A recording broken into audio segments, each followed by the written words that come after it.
আলমাটিতে খুব বেশি একটা বৃষ্টি হয় না, বাট যেই দিন বৃষ্টি হয় সেই দিন ওয়েদারটা এত এত সুন্দর লাগে যেটা বলার বাহিরে। ভার্সিটিতে যাওয়ার জন্য বের হলাম। রাস্তা দিয়ে হাঁটতে হাঁটতে মনে হচ্ছিল পুরো শহরটা আজকে একটু স্লো হয়ে গেছে। বৃষ্টির সময় রাস্তার ভাইবটা আলাদা সুন্দর লাগে। গাছগুলো ফ্রেশ, ঠান্ডা পাতা, চারপাশটা একদম পিসফুল। আলমাটি সিটির আমার একটা জিনিস খুব ভালো লাগে, এখানে হয়তো ব্যস্ততা আছে কিন্তু তারপরে একটা শান্ত ফিলিং আছে।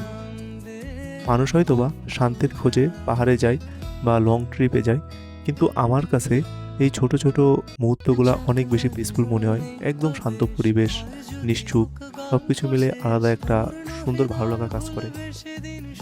কথা বলতে বলতে ইউনিভার্সিটিতে চলে আসছি, যদিও বা ইউনিভার্সিটি অনেক ফাঁকা ফাঁকা লাগতেছে, কারণ মেট ফ্যাকাল্টি বাদে অন্যান্য ফ্যাকাল্টি সবারই পরীক্ষা শেষ। ম্যাক্সিমাম সবাই বাসায় চলে গেছে, যেহেতু সামার ভ্যাকেশন শুরু হয়ে গেছে।